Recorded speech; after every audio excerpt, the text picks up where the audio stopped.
Irmãos, nós vimos que todo início de ano sempre a mídia coloca uma novidade sensacionalista. É terremoto, é desastres, é filho matando pai.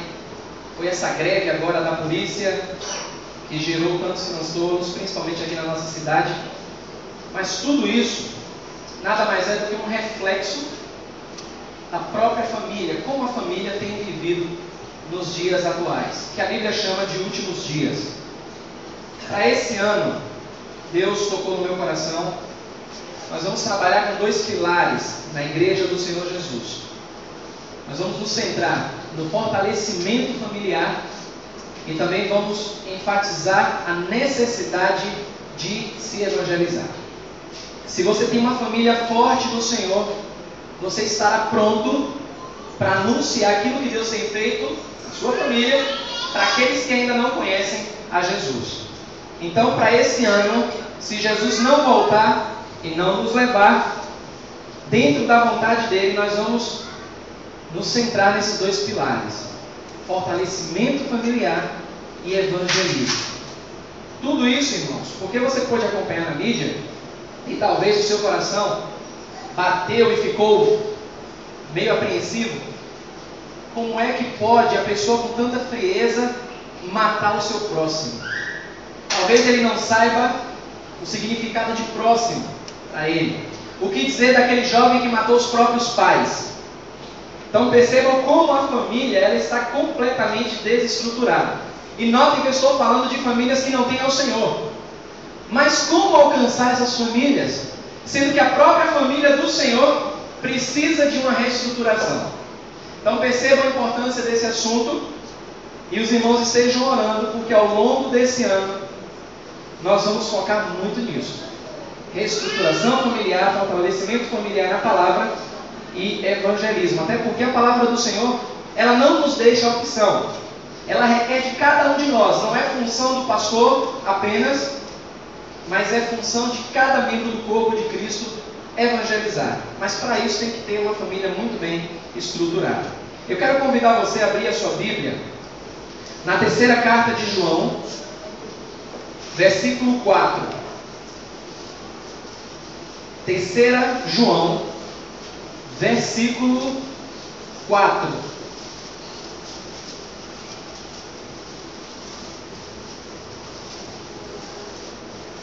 Se você que está aqui hoje, você quer que Deus fale contigo, abra o seu coração e veja o que Ele tem para você e para a sua família nessa manhã. 3ª João, versículo 4.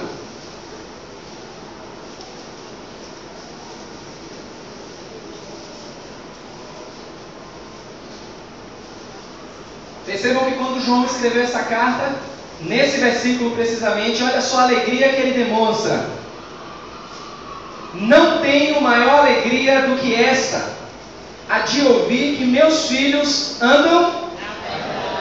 Lembra que Jesus falou, santifica-os na verdade. O que é a verdade? A palavra do Senhor. O próprio Jesus disse, santifica-os na verdade, a tua palavra é a verdade. E João, aqui na sua 3ª carta, escrevendo para os cristãos, ele está dizendo, não tenho maior alegria do que esta, a de ouvir que meus filhos andam na verdade. O mundo tem a sua ideia de verdade. O mundo aí fora tem um conceito de verdade baseado em vários pontos humanísticos, se é que eu posso falar assim. Mas a palavra do Senhor nos fala que a única verdade é a própria palavra do Senhor. Tanto que estamos batemos muito no ano passado nessa tecla, que o nome do Senhor e a palavra dele estão acima de qualquer coisa. É por isso que nós exaltamos o nome do Senhor, nós exaltamos a palavra dele, porque ele disse, o meu nome e a minha palavra estão acima de tudo. Mas irmãos, o que nós estamos vendo é uma completa desestruturação familiar. Imagine, o povo sem Deus, uma família completamente rachada. Filho matando pai, pai matando filho. E dentro, do outro lado, uma família cristã que também está seguindo os mesmos caminhos. E isso nos chama a atenção, deve chamar a atenção. Por quê? Porque tem alguma coisa acontecendo. E olhando para a palavra do Senhor, o que nos mostra como um termômetro para avaliar o princípio dessa rachadura, dessa desestruturação familiar, é justamente a devida atenção que a palavra do Senhor não está tendo em cada lar. Mas João aqui ele declara que ele tem uma alegria fora do normal, porque os filhos dele estão andando na verdade. Agora, você que está aqui nessa manhã, eu não sei, mas eu imagino que você deve, como povo de Deus, deve estar passando por alguns problemas familiares. Tem uma ideia de que, por ser cristão, estamos livres de todos os problemas. Não, é bom ser cristão porque a família cristã não tem problemas. Tem problemas. O bom da família cristã é que quando esses problemas aparecem, eles têm um diferencial, eles têm uma bússola que podem orientá-los, que é justamente a palavra do Senhor. Esse é o diferencial, mas os problemas, eles estão aí. Mas e quando uma família que se diz cristã perde esse referencial na palavra do Senhor, o que será que acontece? A família racha. A família começa a viver de aparência. E aí nós pensamos em evangelizar, nós pensamos em falar do amor de Deus, mas a família está rachada. A família tem problemas. E de repente, no meio do evangelismo, por sua família ter um problema e não ter a palavra do Senhor como a bússola, como aquela que vai direcionar a sua vida, aqueles que não conhecem o Senhor tomam um susto e dizem logo: peraí, mas a minha ideia é que o povo de Deus não tem problemas. Como agora ele está me chamando para conhecer a Jesus, sendo que aquela família é problemática? Perceberam por que a obra do Senhor parece que não anda? Porque ela precisa de uma reestruturação familiar. E quando essa família estiver muito bem estruturada na palavra do Senhor, não livre de problemas. Problemas toda a família tem. Mas quando a família tem a Bíblia como aquela que direciona, aquela bússola que mostra o norte, aí você estará pronto para mostrar o amor de Jesus, para evangelizar as pessoas e mostrar que é bom seguir ao Senhor. Então a família hoje, o que é que ela precisa fazer? Ela tem que acordar para colocar a palavra do Senhor no devido lugar. Não é você abrir a palavra, colocar numa prateleira e achar que os seus problemas vão acabar. Mas é você fazer deste livro verdadeiramente a palavra do Senhor na sua vida. E para edificar uma família centrada na palavra de Deus, você tem que ter como ponto de partida a ideia de que é desejo de Deus a formação familiar. Se não fosse assim, Deus teria criado apenas Adão e parado por ali. Depois que Ele criou o mundo, criou os animais, fez Adão, teria parado por ali, mas não. Quando Deus cria Adão, Ele diz: não é bom que o homem esteja só. Falhei uma ajudadora, uma auxiliadora. E Ele dá uma ordem aos dois: cresçam e multipliquem, mostrando que a ideia de família é a ideia de Deus. Sabendo disso, abra sua Bíblia em Deuteronômio, capítulo 6. Deuteronômio, capítulo 6. E o mais gostoso de servir ao Senhor é que o nosso Deus nos mostra na sua palavra de maneira clara orientações específicas para que as nossas famílias sejam fortalecidas cada vez mais no Senhor. Veja só o que Ele deu como chave para motivar as famílias de Israel a continuar seguindo ao Senhor. Imagine que hoje, em pleno ano de 2012, algumas pessoas têm reclamado e dito: é tão difícil seguir ao Senhor, nós estamos num mundo tão perturbado, é tanta violência, nós saímos, nem sabemos se vamos voltar para os nossos lares.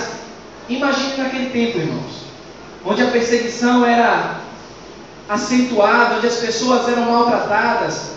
Imagine naquele tempo como era difícil formar uma família nos caminhos do Senhor. E sabendo disso, o zelo que Deus tem para com a família, olha só o incentivo que Ele nos dá na sua palavra, em Deuteronômio 6, a partir do versículo 6.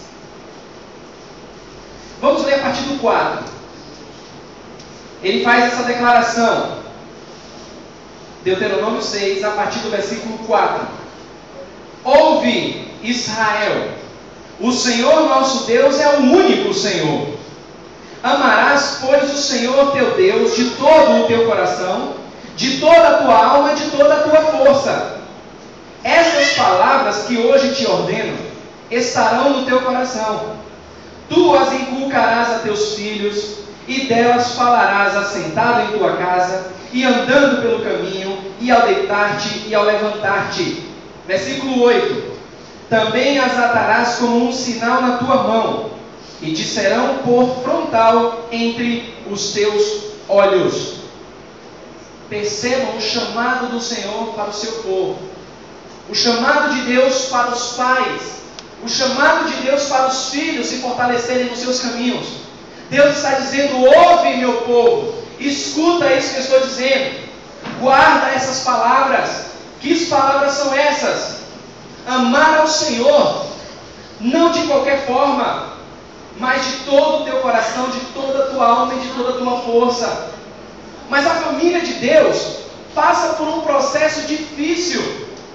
Tem a mídia aí impondo as suas regras, e com essas regras vem incredulidade dentro do povo de Deus. Como ter uma família estruturada nesses princípios? Colocando a palavra do Senhor no devido lugar. Entendendo que se eu olho para a palavra do Senhor, se Deus diz que é para eu amá-lo de todo o meu coração, eu tenho que fazer. Se a palavra diz que eu tenho que amar ao Senhor de toda a minha alma e com toda a minha força, eu tenho que fazer. Não é opção. Se eu quero a minha família bem edificada nos caminhos do Senhor, eu tenho que olhar para a palavra de Deus e obedecer. Porque se eu olho para a palavra do Senhor e isso me soa bonito, mas eu não tomo uma atitude, pode esperar que a sua família vai enfrentar sérios problemas. E o que é pior, como eu falei aqui no começo, os problemas virão, mas porque você não colocou, não deu a devida atenção à palavra do Senhor, vai ser muito difícil você estruturar a sua família nos caminhos do Senhor. Então o que é que acontece quando a palavra de Deus ela é ignorada? É só você notar, e você já deve ter notado, algumas pessoas que dizem assim, eu amo o Senhor, a minha família é edificada no Senhor, mas de repente você logo sai e vê a pessoa fazendo algo que não condiz com os caminhos, com aquilo que a Bíblia ensina, como andar nos caminhos do Senhor.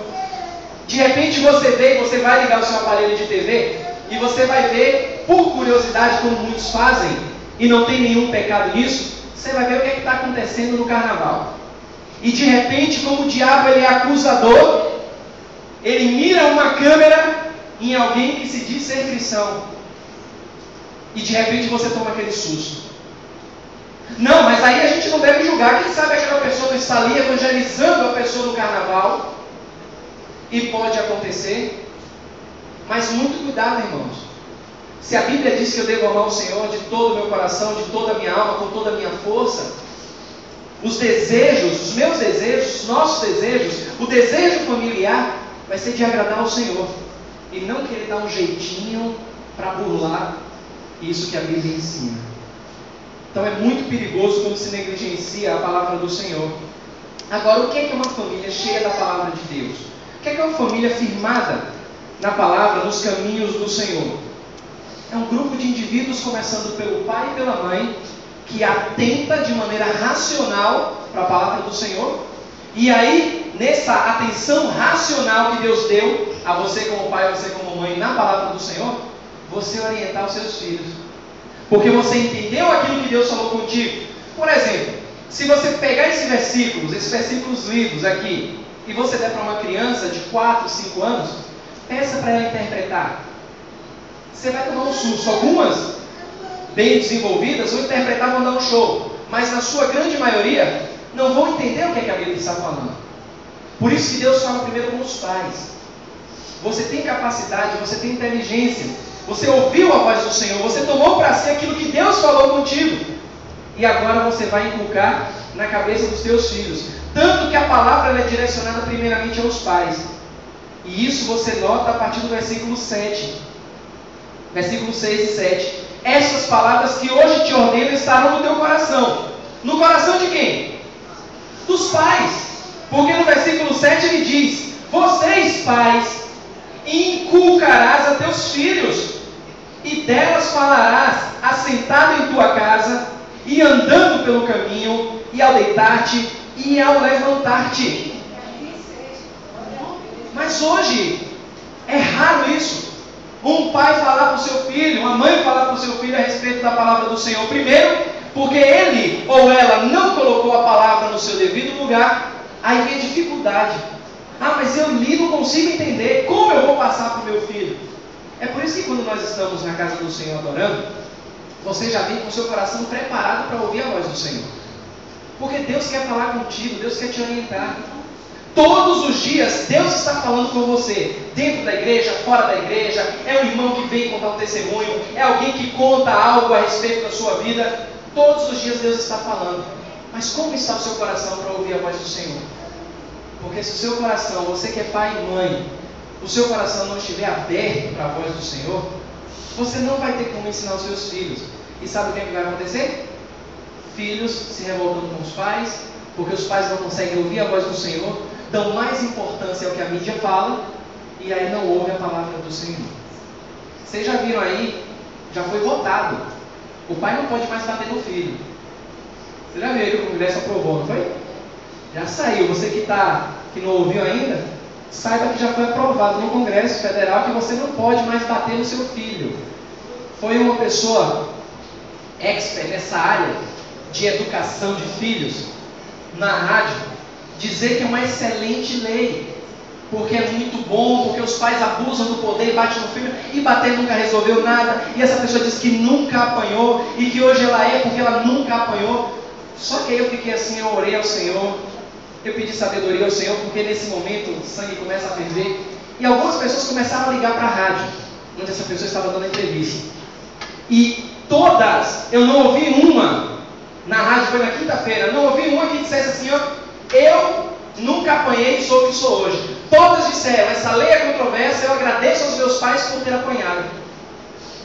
Eu agradeço por cada cintada que eu tomei, por cada chinelada, por ter dado minha mão à palmatória, porque os meus pais me deram educação, e hoje eu sou o que sou porque apanhei muito. Aí vem alguém com essa lei, e aí causa uma confusão na cabeça dos pais. Será que eu posso bater? Será que eu não posso? Será que é correto? O que eu devo fazer? Aí Deus vem, está acima de toda autoridade humana e diz o quê? Ensina o teu filho a fazer o quê? Amar a Deus. Ah, mas o meu filho é muito pequeno, não vai enxergar o Senhor, não vai sentir o Senhor. Ensina ele. A Bíblia não está preocupada com o que você acha ou você sente a respeito do seu filho. A Bíblia diz o quê? Ensina. Primeiro você ame ao Senhor e depois ensina ele a amar. Você que está aqui hoje pela manhã, você nunca viu a Deus. Você nunca tocou em Deus. Nunca. Eu não tenho dúvidas disso. Mas eu lhe pergunto, você sabe como amar a Deus? Amém. Sabe? Então, quem te mostrou isso? Quem foi que te mostrou como você deve amar a Deus? Não é a palavra? Não foi um ato sobrenatural de Deus na sua vida? Porque, por exemplo, eu não sabia como era amar a Deus. Eu achava que amar a Deus era nas minhas rezas, antes de deitar, me ajoelhar, cruzar as mãos e rezar o Pai Nosso. Aí Deus vem com a palavra dele, abre os meus olhos e me mostra como amá-lo através da sua palavra, de maneira sobrenatural. Se Deus fez isso na minha vida e faz isso na sua, será que Ele não é capaz de fazer isso na vida dos seus filhos? Então, para que confiar no que a mídia diz? Para que confiar no que as pessoas estão dizendo? Confia no Senhor. Toma para si mesmo a ideia de amar a Deus de todo o seu coração. Toma para si, eu vou amar a Deus com toda a minha alma, com toda a minha força. E se eu sei amar o Senhor, eu vou ensinar os meus filhos. Agora é contigo, Senhor. Deixa nas tuas mãos. É o Senhor quem vai despertar, é o Senhor quem vai abrir os olhos. Você não precisa se preocupar. Por isso que é muito importante, irmãos, nós entendermos que a palavra de Deus, ela deve estar no local de honra nas nossas vidas. Abra sua Bíblia em Colossenses 3. Colossenses 3, lá no Novo Testamento. Colossenses capítulo 3.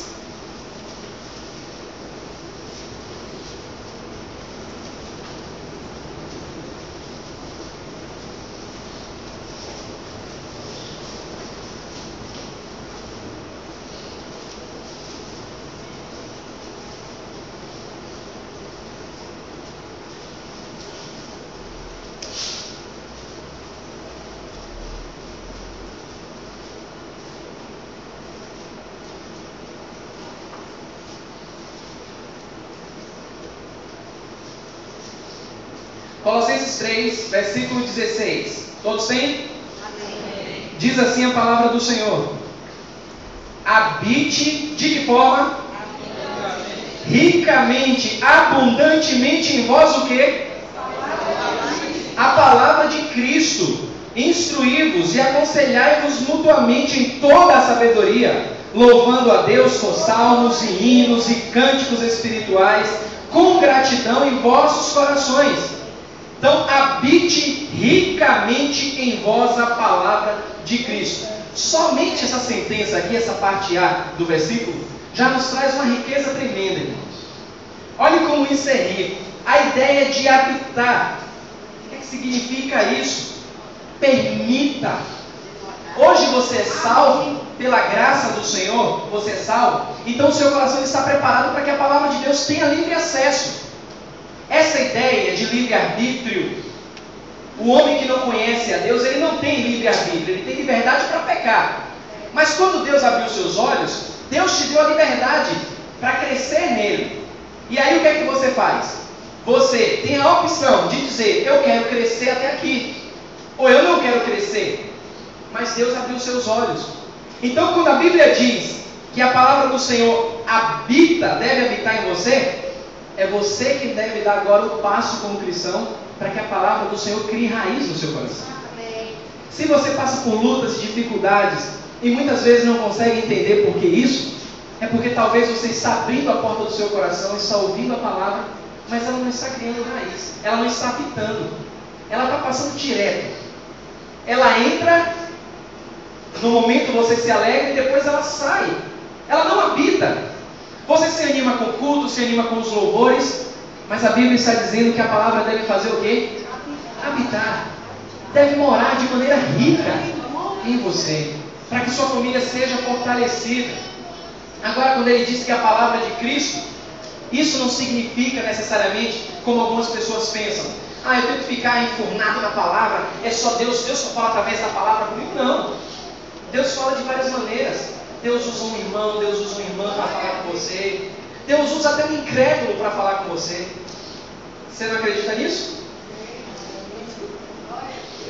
Deus usa até incrédulo para falar com você. Quantos livramentos eu tive por causa de incrédulos?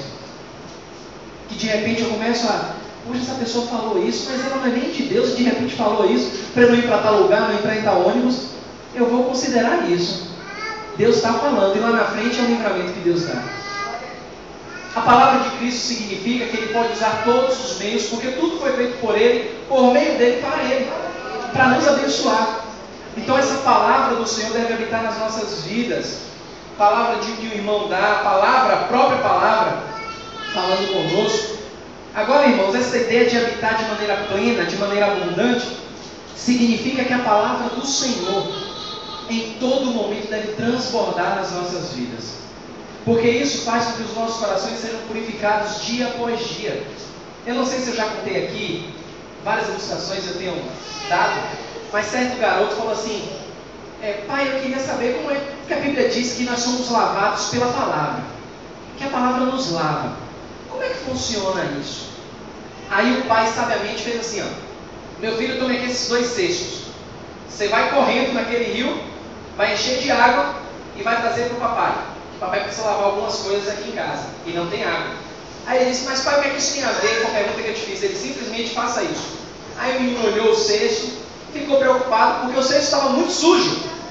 Aí, pai, mas o cesto está sujo. Ele, não se preocupe com isso, só faça o que eu te pedi. Vá naquele rio, enche os 2 cestos e traga aqui que o papai vai te ensinar algo importante. Ele foi correndo, encheu o cesto de água. Quando chegou, pai, está aqui os cestos. Não tinha nada dentro. Era um cesto de palha. A água tinha vazado, passado pelas brechas que tinha no cesto. Aí ele disse, vai lá meu filho, vai de novo. O menino olhou assustado, peraí pai, não vou conseguir. Tenho que revestir com um saco alguma coisa, mas eu não vou conseguir. Confia no teu pai, vai lá. Ele foi correndo e aí voltou mais rápido para não deixar derramar a água. Chegou lá, nada de água. Mas cada ida que o menino dava e voltava, o cesto ficava mais limpo com a água do rio. E aí o pai ensinou para ele. Você percebeu, meu filho? É assim que a palavra de Deus lava os nossos corações. É assim que a palavra de Deus habita em nós constantemente.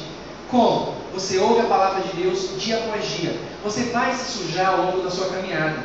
Mas a palavra de Deus, quando você colhe, quando você coloca ela no seu coração, ela vai limpando, ela vai purificando. E cada vez que você suja, você coloca a palavra. Nunca desista de colocar a palavra do Senhor, porque ela vai limpando o seu coração. Isso significa que a palavra de Deus habita ricamente em nós. Mas qual é o problema? As pessoas olham, se contentam apenas com domingo de manhã, domingo de noite. Mas e a segunda-feira?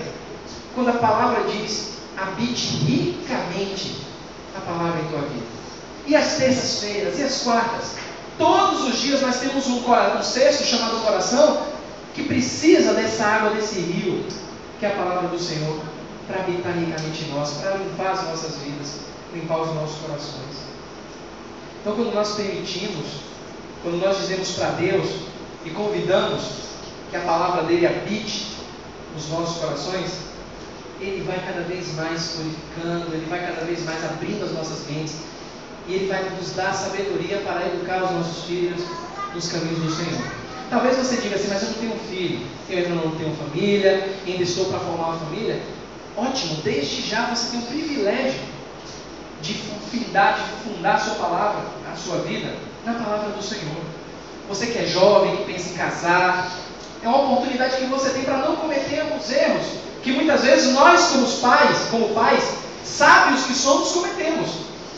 Então você tem uma chance. Você tem uma chance de olhar para o Senhor, olhar para a palavra dele e dizer, não, Senhor, eu quero que a minha família, no futuro, se o Senhor me der, seja uma família fortalecida no Senhor. Eu sei que os meus pais erram, mas eu vou até ajudar os meus pais a não errarem mais. Eu vou ensinar, se for possível, os meus pais a olharem para a palavra do Senhor, a amar mais ao Senhor. Porque talvez muitas crianças, muitos jovens não estão encontrando isso em casa. Pais e mães que dizem amar o Senhor, mas o comportamento, e eu já falei aqui, as crianças, os jovens, eles são observadores. Eles estão atentos para cada respirar que você dá. Eu fico brincando, eu tenho me surpreendido cada vez mais nessa experiência de pai. O Marcelinho lá em casa, às vezes quando eu saio do eixo, quando eu me estresso com alguma coisa, que eu falo, altero a voz um pouquinho, ele fica brincando com o brinquedinho dele, mas ele faz assim, ó. Ele olha. Aí eu, não sei o que foi que eu falei, eu estava mexendo no computador, formatei alguma coisa, e eu queria usar o computador rápido, e Dani estava no computador, e eu alterei a minha voz. Ele brinca com o brinquedinho e ó, olhando. Aí aquilo me fez perceber, eu conversei até com o Dani depois, assim, olha só como ele é esperto. Ele sabe que alguma coisa está fora do normal, mas ele está observando, chamou a atenção dele. Ele não chorou, ele não gritou, ele continuou brincando, mas ele estava observando. Então nós, como pais, nós precisamos ficar atentos, porque os nossos filhos observam. E se eu estou na igreja, se eu amo ao Senhor com todos os erros, com todos os acertos, eu tenho que me esforçar cada vez mais para amar o Senhor de todo o meu coração, de toda a minha alma e toda a minha força. Porque o meu filho vai olhar para mim e não vai ver um pai perfeito. Vai ver que eu erro, mas o mais importante é que para cada erro ele vai ver o pai e a mãe dele se esforçando para melhorar. Esse é o desejo do Senhor para ter uma família, para que você tenha uma família fortalecida. Você vai errar? Vai. Mas se esforce para acertar. Não fique prostrado, se levante. Seu filho vai estar te olhando, vai estar te observando. E é assim que você ensina na prática a criança a amar ao Senhor. Irmãos, quando nós temos uma vida cheia da palavra, significa que nós estamos convidando a Deus. Estamos dizendo para o Senhor, Senhor, a porta do meu coração está aberta. Aquilo que o Senhor falar, eu vou ouvir com toda a atenção. E o mais importante, Senhor, eu vou me esforçar para colocar em prática. Aí quando você errar, o que é que você faz? Senhor, eu errei, mas as portas do meu coração estão abertas. Não vou fechar, Senhor. Vou me esforçar. O meu filho vai perceber, a minha filha vai observar, o meu marido vai perceber, a minha esposa também vai olhar. Mas o mais importante, Senhor, é que eu quero uma família fortalecida no Senhor e as portas do meu coração estão abertas para a Tua palavra. Porque, irmãos, nós estamos vivendo últimos dias, parece que isso é repetitivo, mas precisa ser repetido várias e várias vezes. Vocês viram o Globo Repórter sexta-feira, não viram? Viram não? Sobre 2012 e o fim do mundo, vocês não viram. Vocês viram, aqueles que assistiram, vocês viram quantas vezes mencionaram que Jesus está voltando? A ênfase que deram para o nome de Jesus, que ele falou que o fim do mundo aconteceria e que ele voltaria. Falaram muito em calendário maia, falaram muito em astronomia, astrologia, pessoas se mudando para lugares como se isso fosse funcionar. Os dias são maus, irmãos. Pessoas que não conhecem Jesus precisam ouvir de Deus. E Deus deu o privilégio ao povo dele para anunciar isso às pessoas. Se fortaleça no Senhor. Convide o Senhor. Convide a palavra dele para entrar na vida, na sua vida, na vida de sua família. Diga para Deus: Senhor, eu quero ser instrumento nas suas mãos. Senhor, meu chefe não conhece a Jesus, o meu vizinho não conhece o Senhor. Eu quero, Senhor, ser instrumento nas suas mãos. E vocês vão ver o que Deus pode fazer na sua vida. Mas aqueles que não conhecem a Jesus, aqueles que ainda não entregaram a vida de fato ao Senhor, podem fazer isso. Podem entregar a vida ao Senhor Jesus. E talvez você diga assim: eu tenho que consertar minha vida primeiro. Será que se eu entregar minha vida hoje para Jesus, tem que ser simples assim, é só confessar? A Bíblia diz que é muito fácil. É só você crer no seu coração. Você confiar no Senhor e dizer: Senhor, meu coração é teu, a minha vida agora é tua. Entrega a sua vida ao Senhor Jesus. Faz isso. E só assim você vai ver como o Senhor vai trabalhar na sua vida. Eu quero orar por você nessa manhã. Você que ainda não entregou a vida ao Senhor Jesus e deseja fazer isso, saiba que é um passo muito importante que você vai dar. A Bíblia ela é clara quando diz que aqueles que me negarem diante dos homens, eu, naquele dia, o negarei diante de meu Pai. Então não deixe para a última hora, entregue sua vida ao Senhor Jesus. E se Deus tocou no seu coração nessa manhã e você quer fazer isso, eu vou te guiar agora em oração. Você vai orar comigo aí no seu lugar onde você está, para você mesmo. Você vai orar da seguinte forma: feche seus olhos e ore comigo. Você que ainda não entregou a vida ao Senhor Jesus. Senhor Deus, eu entendi claramente a Tua palavra, Senhor. Até ontem, até hoje, eu fazia da minha vida a minha própria bússola. Mas entendi, Senhor, que é mais importante abrir o meu coração para que o Senhor venha falar comigo e assim me orientar nos seus caminhos. Senhor, obrigado pelo privilégio que o Senhor me deu nessa manhã. Porque a Tua palavra entrou no meu coração, Senhor. Eu entrego a minha vida sem reservas a Ti, ó Deus. E faço isso porque confio plenamente no Senhor. Obrigado por falar comigo. Obrigado por me receber como filho ou filha. Eu faço essa oração em nome do Senhor Jesus. Amém. Alguém que fez essa oração nessa manhã entregando a vida a Jesus, faça um sinal com sua mão para que eu possa orar por você. Glória a Deus. Glória ao Senhor Jesus. Há mais alguém que entregou a vida a Jesus nessa manhã, que ainda não fez e quer fazer? Faça isso mais rápido. Você está acompanhando aí nas televisões, na mídia, que os dias são maus. Eu quero convidar o jovem a vir aqui, que eu quero orar por você nessa manhã. Não se sinta constrangido a isso. Mas, se quiser, pode vir aqui que eu quero orar por você. A igreja vai conhecê-lo, vai orar por você.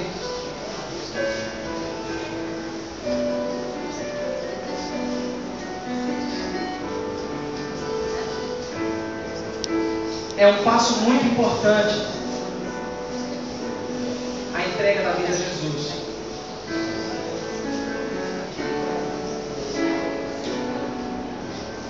Diego está entregando a vida ao Senhor Jesus. Ele pediu a mensagem, Deus entrou no coração dele. E nós vamos orar agora pela vida dele, pela vida de sua família. Pai, obrigado, Senhor Jesus, porque o Senhor é Deus fiel. Nós sabemos que não é por força nem por violência, mas por meio do Teu Espírito Santo que nos convence, Senhor, a entender que só o Senhor é Rei, só o Senhor é Deus. E nesse momento, Senhor, o Diego está entregando a vida dele ao Senhor. Nós sabemos que os problemas, eles não desaparecem, Senhor. Mas o Diego agora ele tem um diferencial, assim como todos aqueles que já fizeram essa entrega. Ele passou do estado de criatura para o estado de filho teu. Obrigado, Senhor, porque no dia que o Senhor vier buscar a tua igreja, ele vai também, Senhor. Porque agora ele é o teu filho. E agora ele está firmado nas promessas da tua palavra, Senhor. Louvado seja o teu nome, Senhor, pela vida do Diego, pela vida da sua família. Fortalece ele cada vez mais nessa caminhada, Senhor, livrando-o de todo o mal, meu Pai. Louvado seja o teu nome por essa decisão que ele tomou. Nós oramos a Ti em nome do Senhor Jesus. Amém. E glórias a Deus. Deus é fiel, amados. Eu gostaria que no final, nosso irmão Renato conversasse com o nosso novo irmão Diego, falando que ele pode ingressar numa nova escola, escola bíblica dominical, e todos os mecanismos que a igreja oferece para alimentá-lo ele na sua palavra. Então, nosso irmão Diácono Renato depois vai falar com o nosso irmão Diego. Irmãos, nós falamos aqui e continuamos orando pela vida do nosso irmão Ramon, que vai passar por esse transplante de medula. E para a glória do Senhor, se Deus quiser, ele vai estar aqui dando um testemunho. Nós também vamos orar. O Job, você ouviu aí o amém, o aleluia de Job? Nós também vamos orar, porque está sentindo uma dorzinha chata no estômago, né, Job? Então ele pede oração aqui por ele. Orar também pelo menino José Mateus. Quem é José Mateus? É um menino de 2 anos, né? Seu sobrinho? Sobrinho da Josi. Então, José Mateus, ele tem 2 anos de idade, não é isso? Vai completar 2 anos de idade. Nós vamos levantar um clamor agora, também pela vida dele. Descobriu que está com leucemia. Então, nós vamos orar nesse momento. Eu vou pedir agora, nesse momento, que 2 pessoas voluntárias estejam intercedendo agora pela vida do Ramon, pela saúde do Job e também pela vida de José Mateus, essa criança de 2 anos que descobriu que está com leucemia. Então, 2 pessoas voluntárias nesse momento, nos eleve ao Senhor Deus em oração. Amado Deus, nós queremos te rogar, Pai, Senhor, grandiosa graça e misericórdia, Senhor, sobre a vida de José Mateus, Pai, sobre a vida de Ramon, Senhor, e sobre a vida do nosso irmão Jovem. Sabemos que o Senhor é o médico dos médicos, Pai, para ti nada é impossível, Pai. Clamamos ao Senhor por tua cura, Pai, sobre a vida deles, irmãos. Visita, Pai, José Mateus nesta hora, Senhor, trazendo a tua cura, Pai, segundo o teu querer sobre a vida de menino. Te pedimos também para o Ramon, que vai fazer essa cirurgia, Pai, desde já, Deus. Rogamos que o Senhor esteja providenciando todas as coisas, Pai, para que essa cirurgia aconteça, Deus, seja bem sucedida, para tão somente glória do teu nome, Pai. Nós te clamamos que o Senhor fortaleça, Pai, também o nosso irmão jovem, Pai, restaurando completamente a saúde dele, ó Deus, para que ele possa voltar, Senhor Deus, a te servir, ó Deus, com ótima disposição, fisicamente, ó Deus. Nós te rogamos, meu Pai, também pela família, Senhor Deus, dessas 3 pessoas, ó Pai, principalmente, ó Deus, a família do José Mateus, Senhor. Dá força à mãe dele, meu Pai, dá força ao pai dessa criança, Senhor, aos familiares, ó Deus. E mais ainda, ó Pai, se ele não te conhece, ó Deus, eu posso te conhecer, ó Pai. Nós clamamos, ó Pai, ao Senhor, porque o Senhor, Deus, que faz o impossível. Nós cremos no teu querer, Senhor. Fortalece, meu Pai, tua família, desde já, Deus. Abrindo, ó Pai, o coração dele, Senhor Deus, para buscar o Senhor, Deus. Derrama a fé, Senhor Deus, salvífica na vida deles, ó Pai. Que eles possam olhar para Jesus, ó Pai, neste momento, Senhor. E que, ó Pai, Ramon, ó Pai, o Senhor visite ele naquele hospital. Prepare, ó Deus, a vida do irmão Ginaldo, Senhor, da irmã Bárbara, Pai, sustentando ele, Senhor Deus, mais uma vez, ó Pai, diante dessa nova etapa que eles vão viver, Senhor. Fortalece Rebeca, ó Pai, obrigada, Deus, porque o Senhor usou para ser doador do próprio Deus, Senhor. O Senhor deu toda a provisão, meu Pai, e nós te rogamos, ó Deus, a tua graça, a tua cura, segundo a tua vontade, Deus, em nome de Jesus. Amém. Nós, como igreja, é unido, não somente para edificarmos a tua santo nome. Clamamos ao céu agora também, Senhor Deus, porque sabemos que o céu está em alegre, contente, Diego, que aceitou como Senhor e Salvador da vida dele, Pai. Portanto, Pai, o Senhor conduza Diego, Pai, na sua santidade, Pai, para que ele cresça, Pai, como igreja, que possa mostrar o santo nome, Pai, a partir de hoje, Pai, em nome de Jesus. Também, especialmente, tratando a vida do teu amigo Shopping, Pai, que sente dores no organismo dele, Pai. Que o Senhor me ataque curando, porque o Senhor é o Deus que cura, meu Pai, não faz. Por isso, também crendo que o Senhor Deus também vai agir. Encontre, Pai, essa criança, Pai, José Mateus, que está enfermo, que a Paulo é mandando já te apresentou, mas eu vou te nesse momento, que o Senhor Deus vai para a providência, que essa libertação de Pai. Isso é muito ruim, isso é muito, Pai. Vendo o Senhor beber seu filho ali, sozinho. Pai, também, Pai, te apresentando no final, Pai, sabendo o Senhor Deus. Com providência.